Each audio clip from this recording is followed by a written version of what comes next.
Bonjour, je suis ravie de vous retrouver aujourd'hui sur la chaîne du Clan des blogueuses et j'accueille, ou plutôt elle m'accueille, Lydie Baffraud du blog lydiebafraud.com.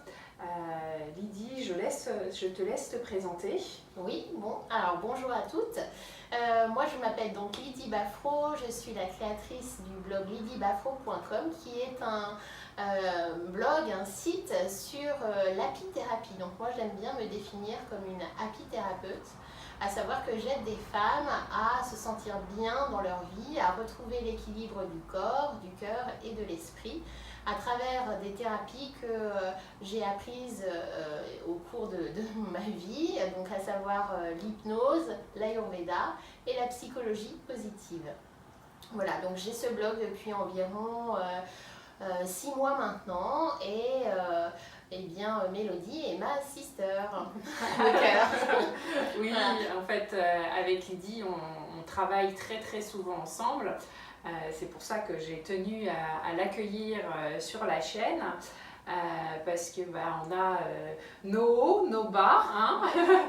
Donc dis-nous un petit peu quelles sont tes difficultés dans ce métier de blogueuse, Ouais. parce que Alors écoute, moi je suis tombée dans l'aventure bloguesque il y a à peu près 6 mois, c'était en février dernier, et c'est là d'ailleurs qu'on s'est rencontrés. Je peux dire que cette aventure bloguesque est littéralement en train de changer ma vie parce que non seulement moi qui travaillais en tant que thérapeute en cabinet, je me sentais parfois isolée. Alors certes, j'avais un métier qui était une passion, je l'ai choisi, comme d'ailleurs j'ai eu cette chance de choisir à peu près tous les métiers dans ma vie. Je me sentais donc parfois un peu seule, ouais. Et là, cette aventure a vraiment commencé à bouleverser mon existence. Alors non seulement parce que je continue à faire un métier que j'aime, j'accompagne des gens à se sentir mieux dans leur vie, donc ça c'est déjà beaucoup, mais aussi parce que je suis en train de créer un réseau, je me sens plus seule, je m'ouvre à la culture 3.0 et ça c'est vraiment déjà une autre vision qui est beaucoup plus ouverte que celle que j'avais avant, parce que maintenant je m'ouvre à des personnes qui habitent beaucoup plus loin géographiquement que ce que je faisais avant. J'habitais à Paris, donc forcément une clientèle parisienne, mais là aujourd'hui j'ai des clientes qui viennent du Liban, du Canada, des États-Unis, etc. Donc c'est vrai que ça ouvre des horizons, des pistes, et puis surtout l'aventure blog elle est formidable parce qu'elle est enrichissante à plein de niveaux, que ce soit au niveau relationnel, au niveau de ce qu'on fait, du marketing. Moi j'aime beaucoup réfléchir à la stratégie pour à chaque fois adapter mon contenu aux personnes que j'accompagne, parler avec mon cœur, apprendre plein de choses. Et j'ai eu l'impression, moi, quand ces 6 mois de blogging, j'avais fait une formation de une école de commerce en accéléré, quoi. C'est vraiment, j'ai appris énormément de choses et ça a reformaté ma façon de penser, ma façon d'écrire, ma façon de travailler, quoi, globalement. Donc si je peux résumer un petit peu ce que tu viens de dire, la première chose quand on débute dans le blogging, c'est surtout ne pas s'isoler, hein, de trouver des copines de blog ou des sœurs, comme nous aimons nous appeler. Deuxième chose, ça ouvre géographiquement notre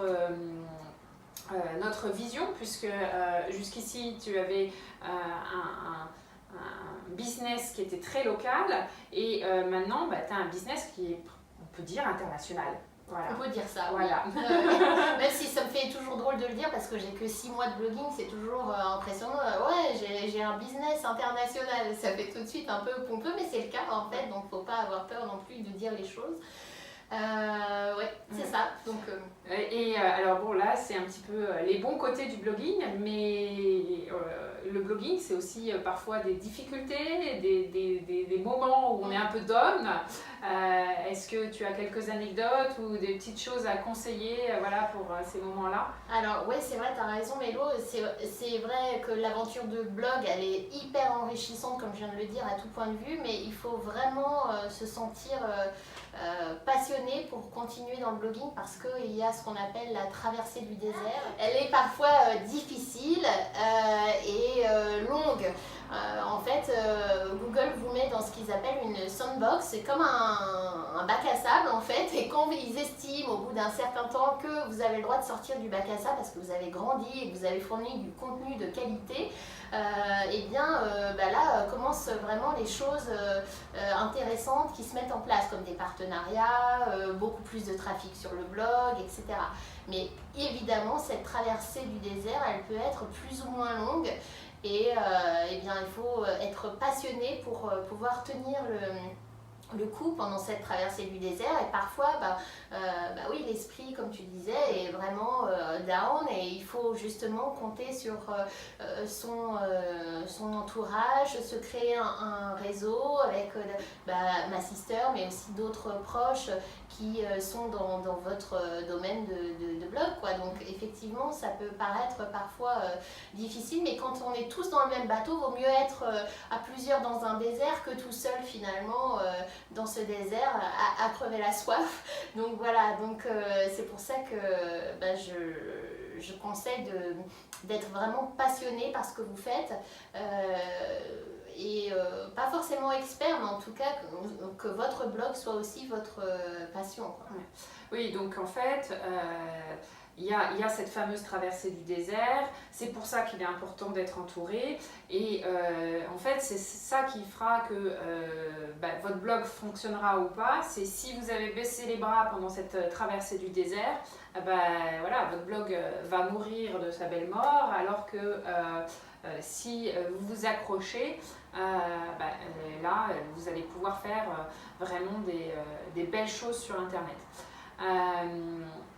Est-ce que tu as des astuces à donner aux blogueuses qui veulent se lancer sur Internet? Oui, Mélodie, comme je le disais, donc d'avoir une passion, ça me paraît la première chose, parce que cette traversée du désert peut être longue, mais aussi savoir bien s'organiser, essayer de prioriser les tâches importantes. Donc moi j'ai ce qu'on appelle, je ne l'ai pas là, mais un organizer, un planeur qui me permet de lister les 5 tâches les plus importantes de ma journée, ou les 5 tâches les plus importantes de ma semaine, de mon mois, etc. On peut remonter comme ça pour programmer son mois, sa semaine et ses journées. Et ça me paraît essentiel.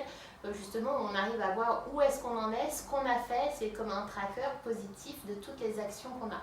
Et puis aussi, au niveau de l'organisation, je dirais que vous devez commencer par les tâches les plus importantes dès le matin, quoi. Parce que parfois, c'est des tâches qui vont vous donner moins envie que les autres parce qu'elles prennent plus de temps, parce qu'elles sont plus difficiles. Et du coup, vous allez les remettre à demain. Vous allez un peu procrastiner de manière intelligente ou pas, mais en tout cas, vous allez les reporter sans cesse. Et puis du coup, ça va jouer sur votre confiance en vous, sur votre estime de vous, et ça ne va pas servir votre blog. Parce qu'il faut bien se dire que le blog, en fait, c'est un métier, être blogueur. Aujourd'hui, c'est une nouvelle façon de travailler, et c'est un vrai métier à part entière. Donc, il faut s'organiser, organiser ses journées, et puis ne pas rester seul. Essayer de vous faire, je sais pas, des journées entre blogueurs, des apéros ou des brunchs. Nous, c'est ce qu'on fait régulièrement pour qu'on puisse se soutenir. Donc voilà, bien s'organiser, avoir un blog passion, et ne pas rester seul, pas s'isoler, aimer le contact. Voilà. Voilà, je crois que c'était une très belle interview avec Lily. Je suis très contente que tu m'aies accueillie chez toi pour cette interview. Vous pouvez télécharger ma formation pour commencer un blog. Je vous mettrai le lien dans le descriptif de la vidéo. Allez, bye bye! Ciao, bye!